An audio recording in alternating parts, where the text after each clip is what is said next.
right, we are headed east on 91st Street. We are passing 129th East Ave, which is also known as Olive. And we are headed toward 2632 West Boston Street in Broken Arrow. Lots of road work going on in this area right now. We're going to turn right on Fur in about 3/10 of a mile, which takes us into the subdivision. The subdivision is called Wolf Creek Estates. This is phase 4.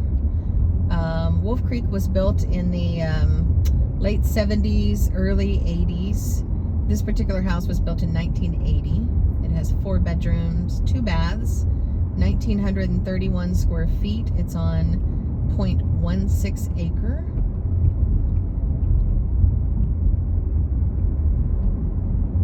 And this should be Fur on our right.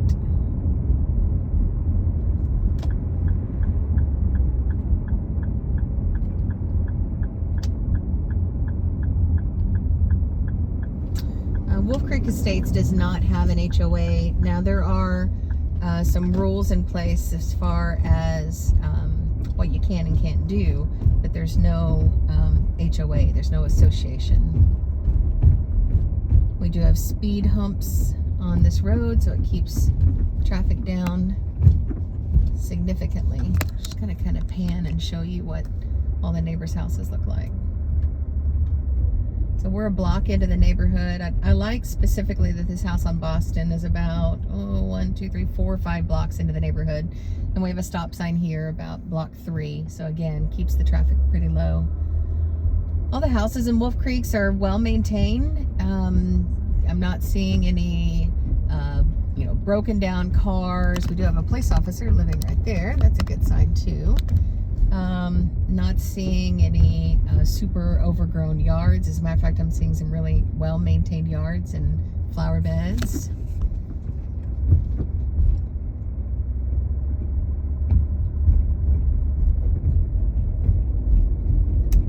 It's a good neighborhood.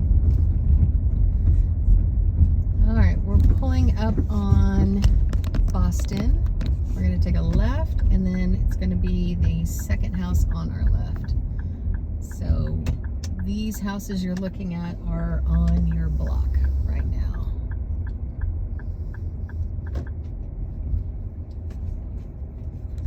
And this is the house. Again, I think I mentioned that it is very rare to have solar panels. So that is something super unique about our property. Show your neighbor over here. Looks like he's doing some yard work. But this is what the house looks like from the street.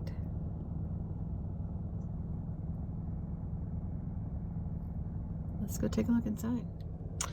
By the way, the previous showing is still happening, so I thought I would go ahead and pull up the disclosure.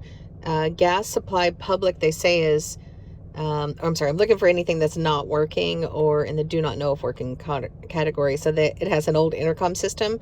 They're saying they do not know if it's working. Other than that, page 1 of the disclosure is clean.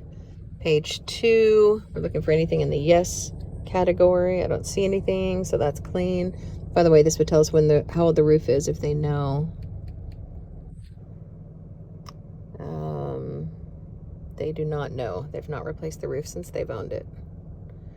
And there are shared items, which are probably the fences. Yeah, the fence along the front lawn, which I guess would be that one there, is shared. So let's see how long these people have owned it. Since we know they've not replaced the roof, this will give us an idea of the minimum age. So it looks like they purchased it in 2019. So that doesn't really mean a lot. We know it's at least 4 years old. Let's look at the old listing. So it must be the current owners that put the solar panels on. Let's see if the previous owner disclosed how old the roof was.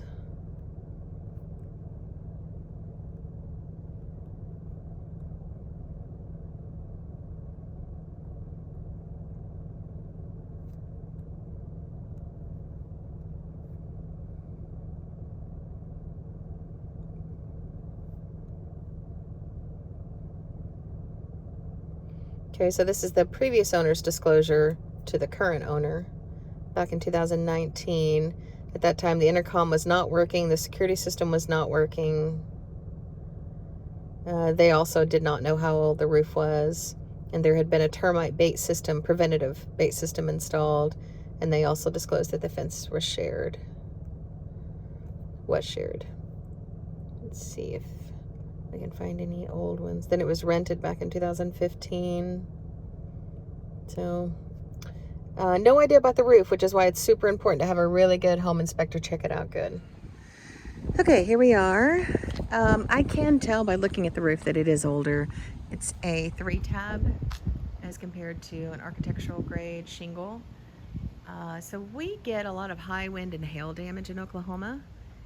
And so even if our roofs are a 20-year shingle, which is probably what this 3-tab is, as compared to those 2 houses that are architectural grade, which are probably a 30-year shingle, we don't keep our shingles generally for 20 to 30 years anyway. On average, we replace our roofs every 6.6 years, and that's taken into consideration by our insurance companies. So we do pay a little higher premiums on our homeowners insurance than some people in other states, because they know they're every 6.6 years on average they're going to have to replace our roofs. This house is, let's see, 1931 square feet with an older roof, so your insurance may be $2,000 a month. It may not be that high. If you had a new roof, I'd say probably closer to $1,500, somewhere in that range. And I would always encourage you to check with a few different local insurance companies to get some quotes. It doesn't hurt to try. It is a native sandstone on the exterior, and it's in good shape. They've painted it. Double garage door, the siding, the soffit, the fascia, all looks to be in really good shape. Looks like they've just recently painted it as well. The driveway has a nice grading going away from the property. You've got cracks in the driveway, but that happens. That's to be expected in Tulsa. You've got a older basketball goal there.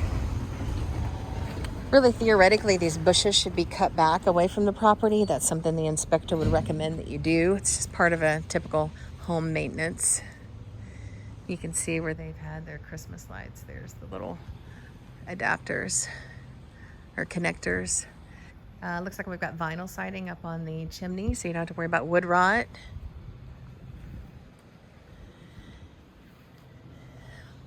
It's in really good shape. Nice big covered front porch. Again, I would really cut back all of these bushes.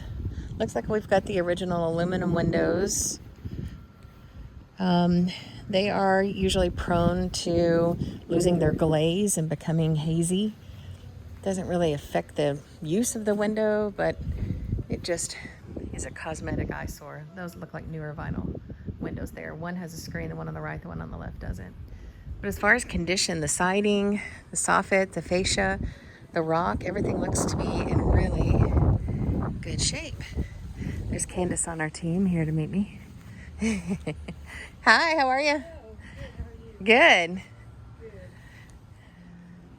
Okay, so again, you've got this really nice high covered porch, which is super nice. And a little kind of a rock garden over here. And you've got nice big windows on both sides of the door and a glass door. You've got a little electronic keypad. We couldn't figure out how to work, but luckily they didn't lock the door. Nice 2-story foyer. Carpet on the stairs, ceramic tile on the foyer floor, which then brings us to a laminate floor. It's a wood look. Nice high ceilings. I see new windows on the back of the house. I love that. This is pretty. It's got a nice flow to it. It's a pretty good size sectional, and you've got plenty of room. Wood burning fireplace here. Looks like it does have a gas stub out. There's the key. Built-in wet bar here. We've got French doors going to the back. And again, more new windows there in the dining area. Dining room is a pass-through, but they still have plenty of room for a 6-chair table. Got a heavy texture on the ceiling, the popcorn ceiling. That's probably the first thing I've seen that's kind of dated it. And then, of course, this recessed fluorescent lighting that was so popular in the 70s and 80s.